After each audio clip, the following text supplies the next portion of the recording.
Subscription کے button کو دبائیے اور ساتھ بیل آئیکن پر کلک کیجیے تاکہ آپ کو تمام ویڈیو فوراً مل سکیں۔ اس ویڈیو پسند آنے کی صورت میں اسے لائک، کمنٹ اور شیئر کرنا مت بھولیں۔ اس وقت مہمان خانے میں بطروش اور حسن کروسو نام کا نوجوان، جس کا نام ایک راہب کی حیثیت سے لسان کو تھا، دونوں کسی موضوع پر گفتگو کر رہے تھے۔ وہ تینوں جب اس کمرے میں داخل ہوئے تو دونوں اپنی جگہ پر اٹھ کھڑے ہوئے ان کا استقبال کیا۔ کعب بن عامر اور سعد بن سلامہ نے آگے بڑھ کر بڑے پرجوش انداز میں ان سے مصافحہ کیا۔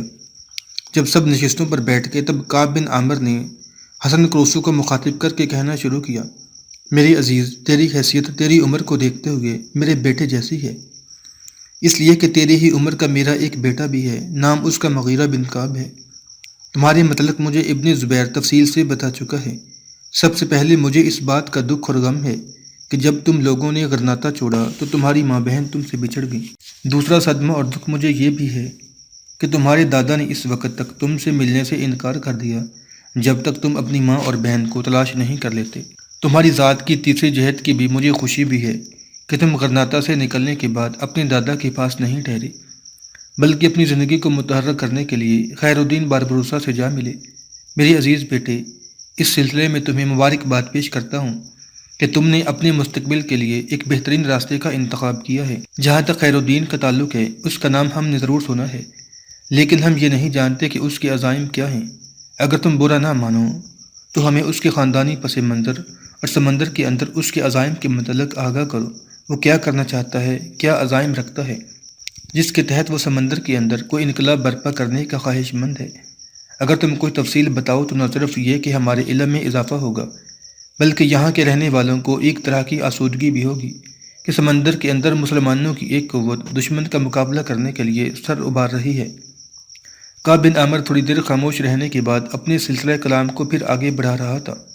ماضی میں ایک بحری قوت نے ہسپانیہ کے بے بس مسلمانوں کی بڑی مدد کی تھی جو یہاں سے نکلنا چاہتے تھے، اور وہ ترک سلطان بایزید بلدرم کا امیر بحر کمال رئیس تھا۔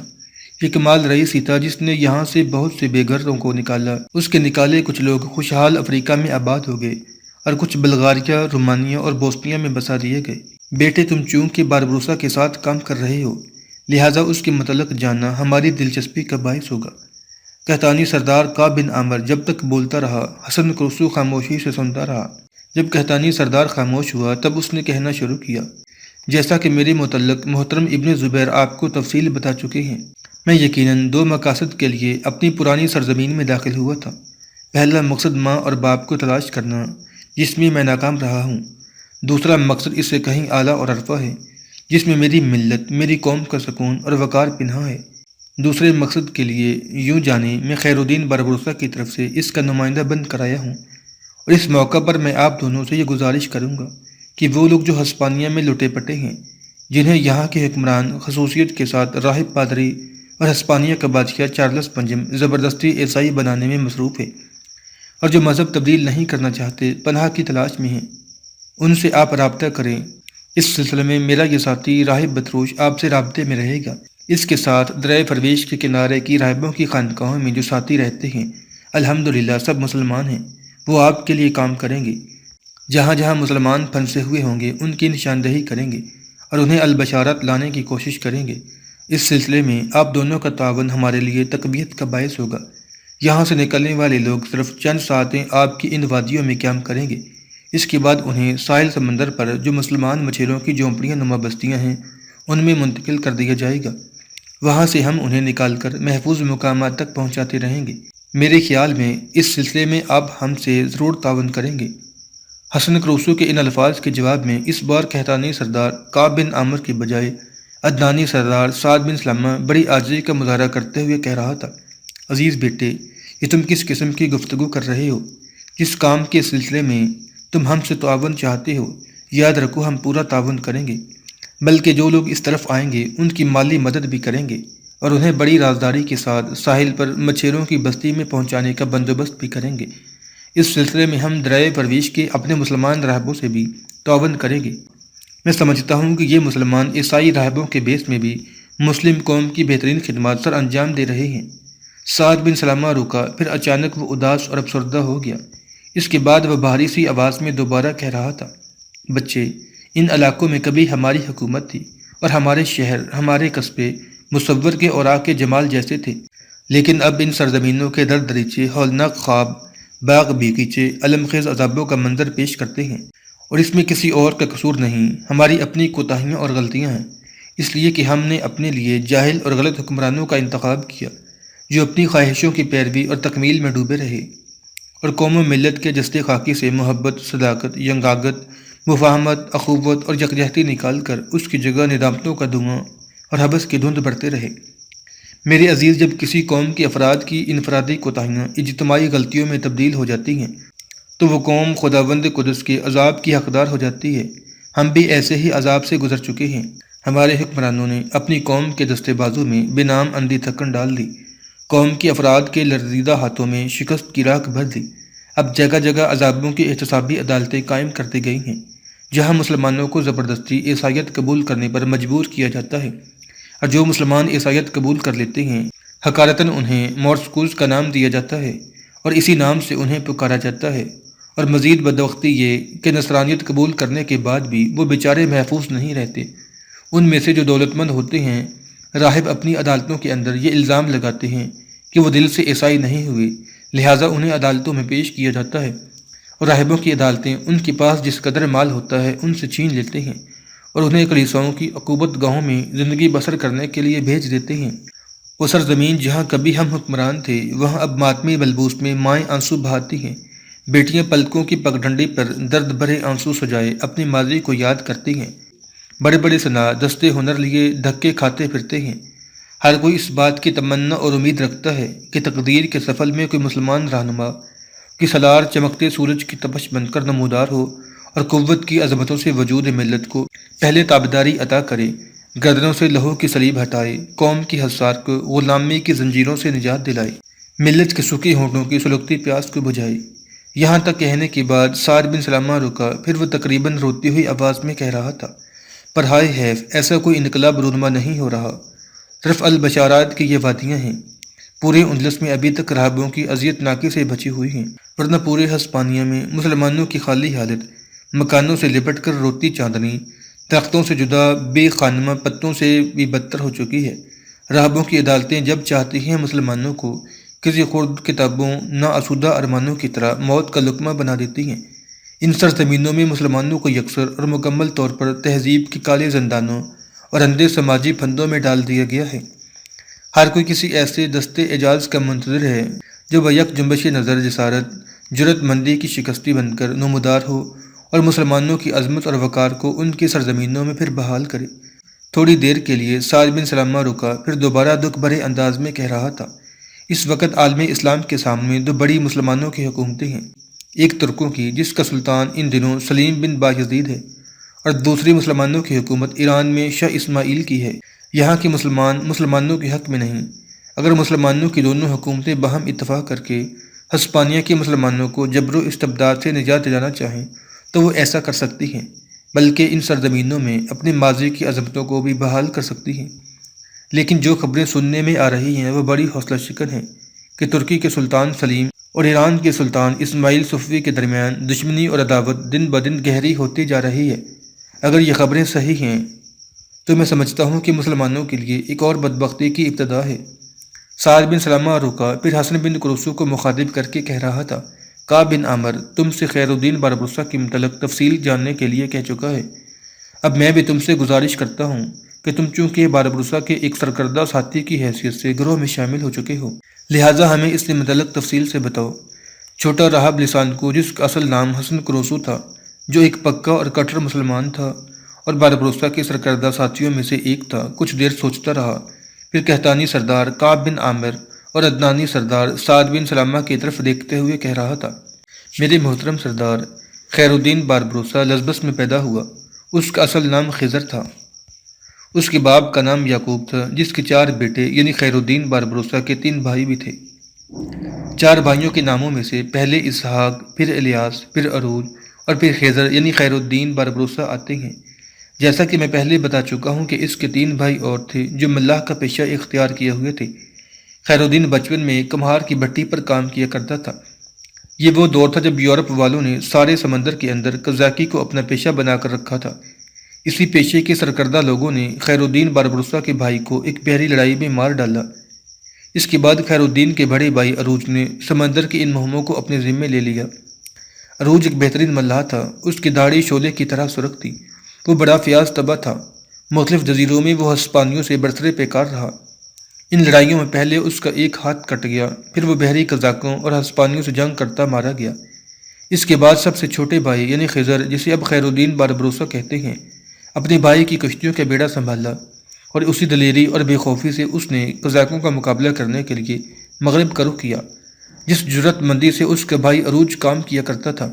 خیر الدین کے بھائی عروج کی داڑھی سرخ تھی، لہٰذا اس کے ساتھیوں نے اسے باربروسا کا خطاب دیا تھا۔ خیر الدین کی داڑھی بھی شعلے کی طرح سرخ ہے، لہٰذا اسے بھی ساتھیوں نے باربروسا کا نام دیا ہے۔ جب سے باربروسا نے سمندر میں کمانداری سنبھالی، اس وقت سے افریقہ کی حالت عجیب و غریب ہے۔ تلمسان کا حکمران ایک شخص ابو ہمو ہے، وہ بھی باربروسا اور اس کے بھائیوں کے خلاف ہے۔ الجزائر کے جس حصے پر ہسپانیہ والوں نے قبضہ کر لیا، وہاں ایک ہسپانوی سالار مونکیڈ ایک بہت بڑے لشکر کی کمانداری بھی کر رہا ہے، اور الجزائر کا وہ حصہ جس پر ہسپانیہ والوں کا قبضہ ہے، یہ اس کا حکمران بھی ہے۔ اس کے علاوہ کوکو شہر کا حکمران ابن قاضی ہے، یہ بھی باربروسا اور اس کے بھائیوں کا بدترین دشمن ہے۔ الجزائر کے قریبی نیون نام کا ایک کافی بڑا جزیرہ اور اس کے اندر ایک مضبوط اور مستحکم قلعہ ہے، یہاں ہسپانیہ والوں کا ایک بہت بڑا لشکر ہے، یہاں انہوں نے جنگی ساز و سامان بھی رکھا ہوا ہے۔ یہاں جو ہسپانیہ والوں کا بحری بیڑا اور لشکر ہے، اس کا کماندار ایک شخص ڈان مارٹن ہے، یہ بھی ہمہ وقت مسلمانوں کے خلاف برسرے پیکار رہتا ہے۔ باربروسا اس کے بھائیوں اور ساتھیوں کا سب سے بڑا دشمن تیونس کا مسلمان حکمران حسان ہے۔ اس کے علاوہ بھی کچھ لوگ ہیں، مثلاً شرسال کا حکمران، یہ بھی ہماری مخالف قوتوں میں سے ہے۔ افریقہ میں اگر کوئی مسلمانوں کا حمایتی یا ہمارا حلیف ہے تو وہ صرف ایک شخص ہے۔ میں آپ لوگوں سے گزارش کروں کہ افریقہ میں کچھ انتہا درجہ کے جنگجو قبائل ہیں، انہیں صغرا کہا جاتا ہے۔ ان کے دو سردار ہیں، ایک کا نام عبدالعزیز اور دوسرے کا نام احمد بن قاضی ہے۔ یہ قبائل دو حصوں میں بٹے ہوئے ہیں، آدھا حصہ عبدالعزیز کی کمانداری میں ہے اور دوسرا آدھا حصہ احمد بن قاضی کا ساتھ دیتا ہے۔ جہاں تک احمد بن قاضی کا تعلق ہے تو یہ ہمارا بدترین مخالف ہے، ہمیشہ اس نے ہمارے مخالفوں کا ساتھ دیا، حتیٰ کہ باربروسا کے خلاف اس نے ہسپانیہ والوں کا بھی ساتھ دینے میں اپنے لیے کوئی ملامت محسوس نہیں کی۔ قبائل صغرا میں سے عبدالعزیز وہ جوانمرد سردار ہے جس نے ہر برے وقت میں نہ صرف ہمارا بلکہ ہر مسلمان قوت کا بہترین انداز میں ساتھ دیا۔ جب خیر الدین باربروسا نے اپنے بھائی عروج کے کام کو سنبھالا تو یوں جانو اس کی اور ہماری بدقسمتی کہ سرشال اور ٹیونس شہروں میں ہمارے خلاف بغاوت اٹھ کھڑی ہوئی۔ کوکو شہر کا حاکم ابن قاضی اپنے حمایتی قبائلوں کے ساتھ ہمارے خلاف ہو گیا۔ تلمسان کے حکمران ابو تمو نے بھی ہمارے ساتھیوں پر حملہ کر دیا، اور یوں الجزائر کے وہ علاقے جن پر ہمارا قبضہ تھا وہ ہم سے چھین لیے گئے۔ اب صورتحال یہ ہے کہ باربروسا اپنے ساتھیوں کے ساتھ مشرق کی طرف ہٹ گیا ہے، اور اپنا ایک نمائندہ اس نے ترکی کے سلطان سلیم کی طرف روانہ کیا ہے، تاکہ افریقہ کے اندر ہسپانیہ کے علاوہ جو ہسپانوی نواز اور مسلمان دشمن قوتیں ہیں، ان سے نبرد آزما ہو کر نہ صرف یہ کہ ان سے مسلمانوں کی بربادی کا انتقام لیا جائے، بلکہ انہیں زیر کر کے افریقہ کے ان علاقوں میں مسلمانوں کے تصرف کو مضبوط اور مستحکم بنایا جائے۔ اب دیکھیں ترک سلطان سلیم کی خدمت میں ہمارا نمائندہ کب حاضر ہوتا ہے، اور سلطان سلیم کہاں تک ہماری مدد کرنے پر آمادہ ہوتا ہے۔ ان حالات میں میرے امیر خیر الدین باربروسا نے مجھے ہسپانیہ کی طرف بھیجا۔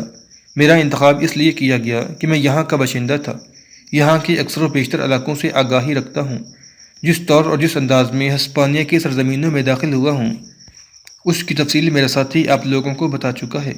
میں غرناطہ کے علاوہ دوسرے بڑے بڑے کلیساؤں اور خانقاہوں میں بھی جا چکا ہوں۔ مجھے چونکہ الجزائر کے سب سے بڑے بشپ اور لیوس کا بیٹا ظاہر کیا گیا ہے، اور لیوس وہاں قتل ہو چکا ہے، لہٰذا سب نے میری بڑی عزت افزائی کی ہے۔ اب یہاں کی کلیسا اور راہبوں کی خانقاہیں ایک طرح سے مجھ سے شناسہ ہو چکی ہیں، جو آنے والے دور میں میرے لیے ایک سودمند تجربہ ثابت ہو سکتا ہے۔ جس اہم کام کے لیے میں یہاں آیا ہوں اس کا اظہار بھی پہلے ہو چکا ہے۔ لٹے پٹے مسلمان ان علاقوں کا رخ کریں گے، آپ کچھ لوگوں کو خفیہ طور پر مقرر کیجیے گا جو انہیں ساحل پر بسنے والے مسلمان مچھروں تک پہنچا دیں، ان سے ہمارا رابطہ رہے گا، اور وہاں سے ہم مسلمانوں کو افریقہ کے محفوظ مقامات تک پہنچاتے رہیں گے۔ یہاں تک کہنے کے بعد حسن کرسو تھوڑی دیر تک خاموش رہا، اس کی گردن جھکی رہی، پھر وہ کسی قدر بھاری، لرزتی اور دکھ بھری آواز میں کہہ رہا تھا، میری ملت کے محترم سردار اندلس، جو کبھی ہماری طاقت و قوت کی جولانگاہ تھی، وہاں وقت کے ظالم دھاروں کی غلامی میں مسلمانوں کی ہونٹوں کا خوش رنگ تبسم ان کے روح کی حلاوت چھن چکی ہے۔ اس جولانگاہ خیر و شر میں جو قوم بھی گروہ بندی، طبقاتی تقسیم، فرقہ پرستی اور قبائلی عصبیت کو اپنا شعار بنا لیتی ہے، اس کی اجتماعی قوت کے چشمے خشک ہو جاتے ہیں۔ جو قومیں اپنے اجتماعی ضمیر کی روشنی سے بغاوت کرتی ہیں، جاہل اور نامناسب حکمرانوں کو اپنے اوپر مسلط کر لیتی ہیں اور نیکی اور بدی میں امتیاز کرنا چھوڑ جاتی ہیں، ان کی بقا کے پیمانے ریزہ ریزہ ہو جاتے ہیں۔ یہی حال اندلس میں مسلمانوں کا ہوا۔ مسلمانوں نے اجتماعی قوت بن کر رہنے کی بجائے اپنی قوت کو خاندانوں اور قبائل میں تقسیم کر کے اپنی کمزوری اور غلامی کو دعوت دی، اور جواب میں شمال سے نمودار ہونے والے دشمن چھوٹی چھوٹی ریاستوں کو متحد کرتے ہوئے انہیں اندلس سے نکالنے کی تدبیر کرتے رہے۔ لیکن مسلمان غفلت کی گہری نیند سوئے رہے۔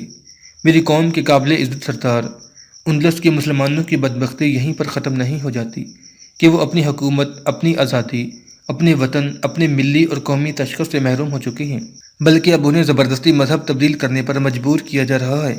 اب ان کے سامنے دو ہی راستے ہیں، یا اس طباق لیتے ہوئے عیسائیت قبول کر لیں، یا اس سرزمین کو چھوڑ کر مسلمانوں کے دوسرے علاقوں کی طرف چلے جائیں۔ اب محترم خیر الدین باربروسا اور اس کے سارے ساتھیوں نے یہ تہیہ کر رکھا ہے کہ جو مسلمان عیسائیت قبول نہیں کرنا چاہتے یا جنہیں زبردستی عیسائی بنانے کی کوشش کی جا رہی ہے، انہیں ان سرزمینوں سے نکال کر افریقہ پہنچاتے رہیں گے، اور اس کام کو ہم لوگ اپنا ملی اور قومی فریضہ جان کر کریں گے، اور مجھے یقین ہے کہ اس سلسلے میں آپ دونوں سردار ہم سے پورا تعاون کریں گے۔ حسن کروسو کی اس گفتگو سے چرواہے منظر بن زبیر اور بڑے راہب بطروش کی حالت ہی نہ بری ہوئی تھی، بلکہ قحطانی سردار کعب بن عامر اور عدنانی سردار سعد بن سلامہ کی آنکھیں بھی نمناک ہو چکی تھیں۔ پھر کعب بن عامر حسن کروسو کو مخاطب کر کے کہنے لگا، حسن کروسو، تم میرے بیٹے کی جگہ ہو، اور اس گھر میں جب بھی تم آؤ گے تمہاری حیثیت میرے بیٹے کی سی ہوگی۔ میں اور سعد بن سلامہ تم سے وعدہ کرتے ہیں کہ مختلف علاقوں سے لوٹے پوٹے مسلمان جب ان علاقوں کا رخ کریں گے تو نہ صرف یہ کہ ہم ان کی سلامتی کی ذمہ داری لیں گے، ان کی رہائش اور ان کے طعام کا بھی اہتمام کریں گے، اور باحفاظت ان لوگوں کو ساحل کے مچھیروں کی بستی تک پہنچانے کی کوشش کریں گے۔ کعب بن عامر کے ان الفاظ پر حسن کروسو کے لبوں پر ہلکا سا تبسم نمودار ہوا تھا۔ پھر اپنی جگہ پر اٹھ کھڑا ہوا اور کہنے لگا، میں سمجھتا ہوں کہ جس مقصد کو لے کر میں اندلس کی سرزمین میں داخل ہوا تھا اس میں مکمل طور پر کامیاب رہا ہوں۔ میں اب جاتا ہوں اس لیے کہ میں اپنے کام کی تکمیل کر چکا ہوں۔ حسن کروسو اور بڑا راہب بطروش جب دونوں کھڑے ہو گئے تب کعب بن عامر اور سعد بن سلامہ بھی اٹھ کھڑے ہوئے۔ اس موقع پر سعد بن سلامہ نے حسن کروسو کی طرف دیکھا، میرے عزیز، یہاں تم کتنے دن قیام کرو گے؟ حسن کروسو نے بڑے غور سے سعد بن سلامہ کی طرف دیکھا، پھر کہنے لگا، اب میرا یہاں ٹھہرنے کا کوئی مقصد نہیں، جس کام کے لیے آیا تھا اس کی تکمیل ہو چکی ہے۔ آج رات ہی ساحل کی طرف جاؤں گا اور جس کشتی میں یہاں آیا تھا اسی کشتی سے واپس جاؤں گا، اس لیے کہ افریقہ کی حالات آج کل ہماری توجہ کے زیادہ طلبگار ہیں۔ اس کے ساتھ ہی حسن کروسو اس کمرے سے نکلا۔ سعد بن سلامہ، کعب بن عامر، ابن زبیر اور بطروش اس کے ساتھ تھے۔ جب وہ حویلی کے صحن میں آئے تو انہوں نے دیکھا کہ اس کے قحطانی سردار کعب بن عامر کی دونوں بیٹیاں معاذ اور نابیل اپنے غلام بسیط کے ساتھ گھوڑے دوڑاتی ہوئی حویلی میں داخل ہو چکی تھیں۔ معاذ ایک جست لگا کر گھوڑے سے اتری۔ وہ ابھی نوعمر تھی لیکن بہترین گھڑ سوار تھی۔ جو ہی اس کی نگاہ دونوں راہبوں یعنی بطروش اور حسن کروسو پر پڑی، اس کی حالت یکسر بدل گئی۔ چہرے پر غضبناکی، آنکھوں میں انتقام کی آگ برس گئی تھی۔ پھر انتہائی ہولناک آواز میں حسن کروسو کو مخاطب کر کے کہنے لگی، تم راہب لوگ مسلمانوں کی بستیوں میں چیل کووں کی طرح کیا تلاش کرتے پھرتے ہو؟ بے گناہ مسلمانوں کو کلیسا کی اذیت خانوں میں اور راہبوں کی احتسابی عدالتوں میں لے جا کر کھڑا کرتے ہو۔ جو مالدار ہوں ان سے بھاری رقم وصول کر کے انہیں اذیتیں دے کر چھوڑ دیتے ہو، اور جن کے پاس کچھ نہ ہو انہیں طرح طرح کی اذیتیں دے کر انہیں تم زبردستی نصرانی بنانے کی کوشش کرتے ہو۔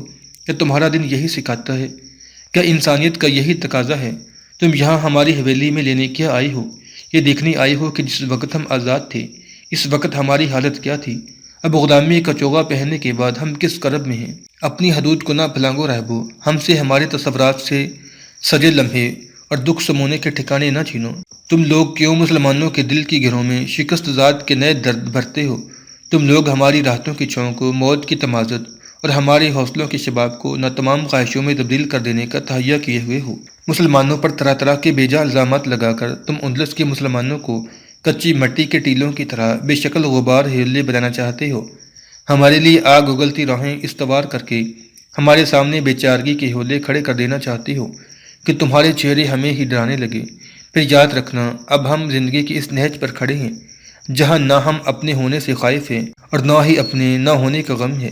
راہبو، ان سرزمینوں میں تم اور کلیسا کے پادری آگ اور تیزاب کی بارش کرنے والے ہو، مئوں کی اجڑی گود میں مرتے بچوں پر کہکا لگانے والے ہو۔ یاد رکھو یہ کائنات کی روشن سچائی ہے کہ تم بدعمالی کا پیغام پانی سے ابھرتی پیاز، سلگتی قباحت اور جلتا عذاب ہو۔ میں نہیں جانتی تم کیا بری نیت، کیا گنہونے اور کالے ارادے لے کر ہماری حویلی میں داخل ہوئے ہو۔ یاد رکھنا اگر تم نے اس حویلی کے کسی فرد کے خلاف کوئی فرد جرم عائد کرنے کی کوشش کی تو کوہستانی سلسلے کے نیچے تمہاری خانقاہیں ہیں، یہ نہ بچیں گی، ہم انہیں آگ لگا دیں گے، اور خانقاہوں میں رہنے والے راہبوں میں سے کوئی بھی راہب اپنی جان بچا کر بھاگ نہ پائے گا۔ اب دونوں یہاں سے دفع ہو جاؤ، اور آئندہ میں نے تم میں سے کسی کو حویلی میں داخل ہوتے دیکھا تو اس سے آگے معاذ کچھ نہ کہہ سکی، اس لیے کہ اس کا باپ کعب بن عامر اس پر برس پڑا۔ معاذ، ہوش سے کام لو، کن جذبات کے تحت تم ان دو معزز راہبوں کی توہین کر رہی ہو؟ یہ ہمارے مہمان ہیں، قابل عزت، قابل وقار ہیں۔ کعب بن عامر کو رک جانا پڑا، اس لیے کہ اس کی بات کاٹتے ہوئے معاذ پھر بول پڑی، بابا آپ ان راہبوں کو محترم اور قابل عزت کہتے ہیں جو جگہ جگہ مختلف شہروں میں بے گناہوں کا خون بہاتے ہیں، بے گناہ مسلمانوں پر طرح طرح کے الزام لگا کر انہیں راہبوں کی احتسابی عدالتوں میں کھڑا کر کے سزا دلاتے ہوئے خوش ہوتے ہیں، کلیسا کی اذیت خانوں میں لے جا کر ان کے جسموں میں کرب کے داغ لگاتے ہوئے کہہ لگاتے ہیں۔ یہ صاحب عزت نہیں، صاحب ذلت ہیں۔ پہلے کی نسبت سخت رویہ اختیار کرتے ہوئے کعب بن عامر معاذ سے کچھ کہنے لگا تھا کہ حسن قرصو فوراً حرکت میں آیا، کعب بن عامر اور معاذ کے درمیان کھڑا ہو گیا۔ پھر کعب بن عامر کو مخاطب کر کے کہنے لگا، میرے محترم، یہ ابھی نادان اور ناپختہ ذہن کی بچی ہے، جو اس نے کہا یہ اس کے دل کی اور ضمیر کی آواز ہے، اور دل اور ضمیر کی آواز جھوٹ نہیں کہہ سکتی۔ جو کچھ یہ کہہ رہی ہے اس کے دل اور جذبات کی عکاسی ہے، اور اس عکاسی کی پرچھائیوں کے اندر اس کی قوم کا ماضی جھلک رہا ہے۔ اسے بولنے دو، اسے اپنے دل کی بھڑاس نکالنے دو، اس کے دل اور ضمیر کے اندر جو جذبات کا طوفان ہے اسے باہر آنے دو، اسے کچھ مت کہنا۔ اس کے ساتھ ہی حسن قرصو کی گردن جھک گئی، پھر زمین کی طرف دیکھتے ہوئے وہ معاذ کو مخاطب کر کے کہنے لگا، کعب بن عامر کی بیٹی، ہمیں افسوس ہے کہ ہمارے آنے سے تمہاری دل چکنی ہوئی ہے۔ اس کے بعد حسن قرصو بطروش اور منظر بن زبیر کے ساتھ وہاں سے نکل گیا تھا۔ معاذ اسے حیرت و تعجب سے دیکھ رہی تھی، اس لیے کہ جو الفاظ اس نے معاذ سے کہے تھے، معاذ ایک راہب سے ایسے جملوں کی قطعی امید نہ رکھتی تھی۔